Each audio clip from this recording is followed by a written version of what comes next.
Assalamu alaikum, my dear students. In the previous video, we studied about moon. We studied about its phases and the surface of the moon. Now we will move forward and we'll talk about the stars.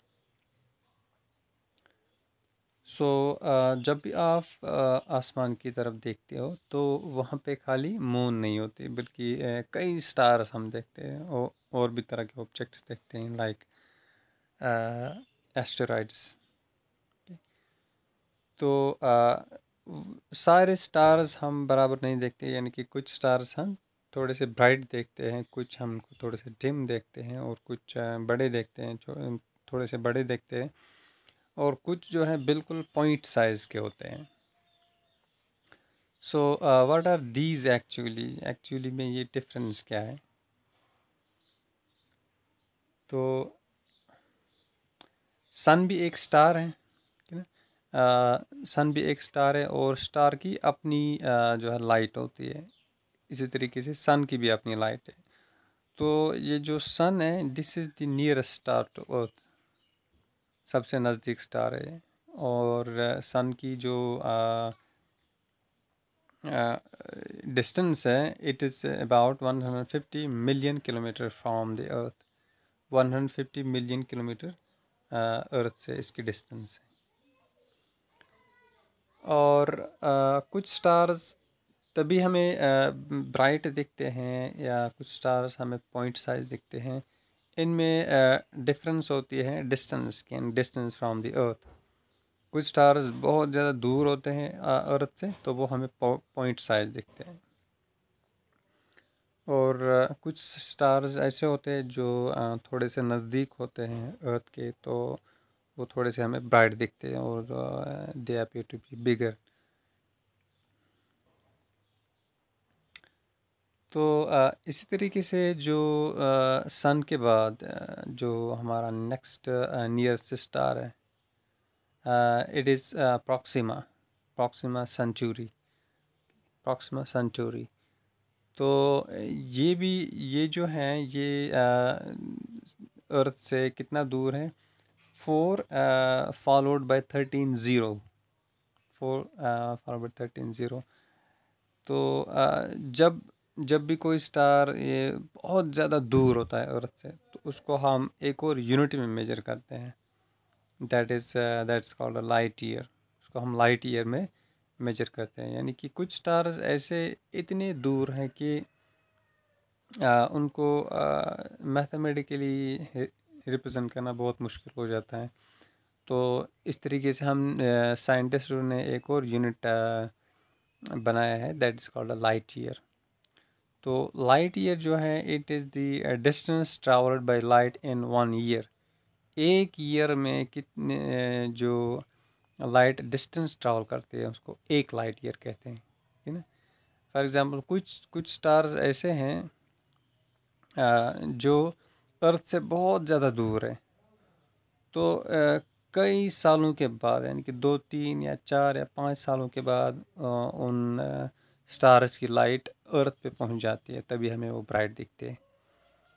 तो हमें पता है कि speed of the this light is 3 multiplied by 3 into 10⁸ metre per second. या अगर हम kilometre में की बात करें तो वो हो जाता है 300,000 किलोमीटर पर सेकंड। ये 300,000 किलोमीटर पर सेकंड की स्पीड जो है इसकी, ये जो रफ्तार है। तो हम लाइट ईयर में इसको मेजर करते हैं कि कौन सा स्टार कितना दूर है। अब हम इसको इस लाइट ईयर में मेजर करते हैं कि कितने ईयर्स उस स्टार को लग जाते हैं, उस स्टार के लाइट को लग जाते हैं अर्थ तक पहुंचने में। That's called light year. तो अल्फ़ा सेंचुरी जो है ये 4.3 लाइट ईयर हमसे दूर है। 4.3 लाइट ईयर, इसका मतलब ये है कि 4.3 ईयर लग जाते हैं लाइट को पहुंचने में अर्थ तक। ओके, इतना दूर है। तो कुछ स्टार्स ऐसे भी हैं जो हंड्रेड्स ऑफ लाइट ईयर जो है अर्थ से दूर है।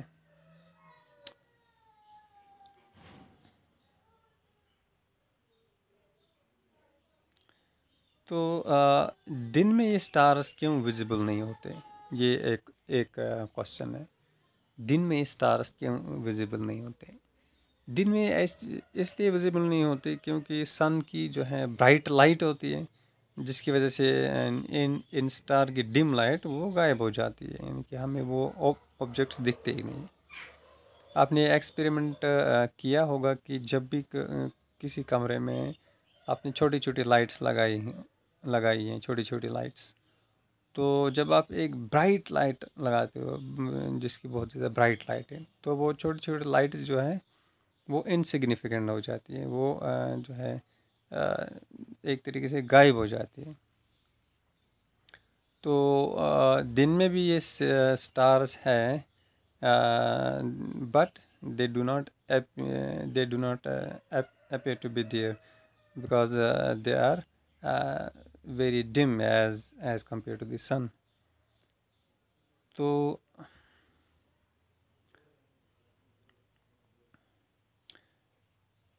कुछ हम ये भी ऑब्ज़र्व करते हैं कि स्टार्स जो है जिस तरीके से हम मून या सन को देखते हैं कि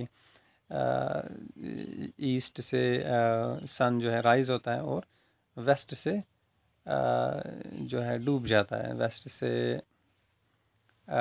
ये जो है शाम को डूब जाता है। तो इसी तरीके से आप स्टार भी देखते हो कि स्टार की एक शाम की एक पोजीशन होगी, और सुबह के वक्त सुबह सवेरे जब आप देखोगे जिस सन के राइज होने से पहले, तो उसकी पोजीशन अलग होगी। इसका मतलब यह है कि ये जो स्टार्स है दे आल्सो मूव, ओके।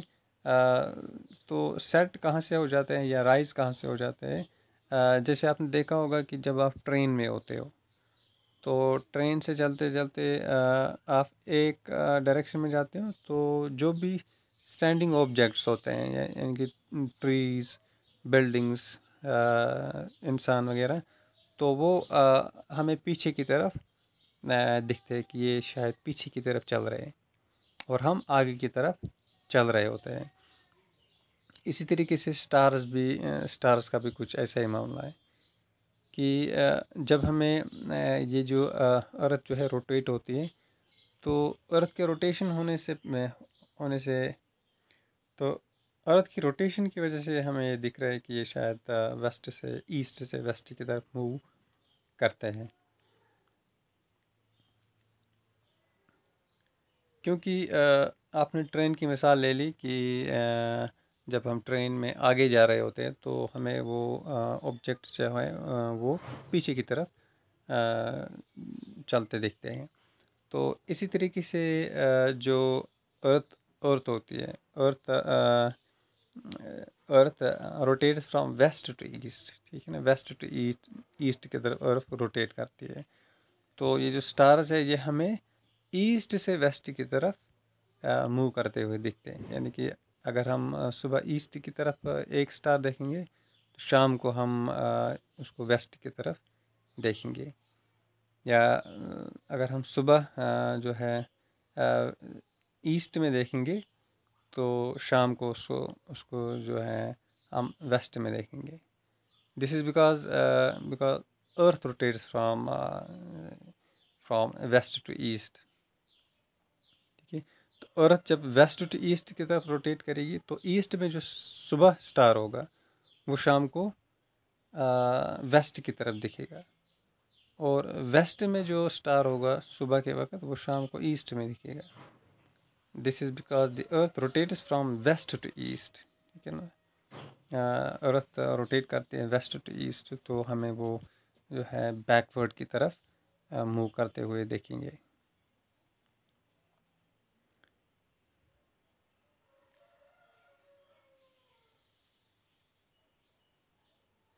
ठीक है। तो जो अर्थ की जो मूवमेंट है, earth rotates from west to east on its axis. तो ये वेस्ट से ईस्ट की तरफ मूव करता है। आप अपने नोटबुक में एक जो है डायरेक्शन ड्रॉ कीजिए, ऊपर ऊपर की तरफ नॉर्थ, ठीक है ना, और नीचे की तरफ साउथ, और यहाँ से ईस्ट और यहाँ से वेस्ट। तो अर्थ कैसे मूव करती है? वेस्ट टू ईस्ट, ऐसे अर्थ मूव करती है, ठीक है ना, west to east, west to east.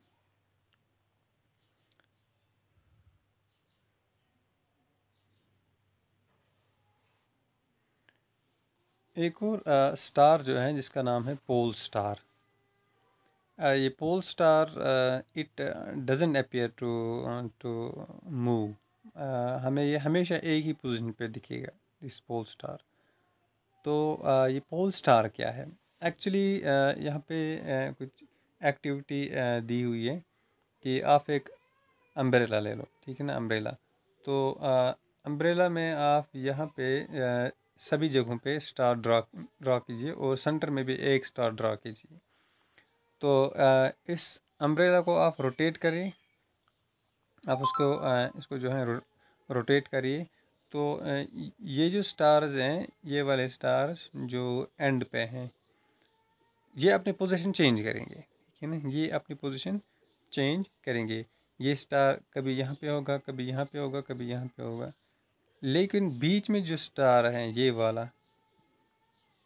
आप चाहिए कितना भी रोटेट करो इस अम्ब्रेला को, ये स्टार अपनी पोजीशन मेंटेन करेगा, यानी कि ये एक ही पोजीशन पे रहेगा।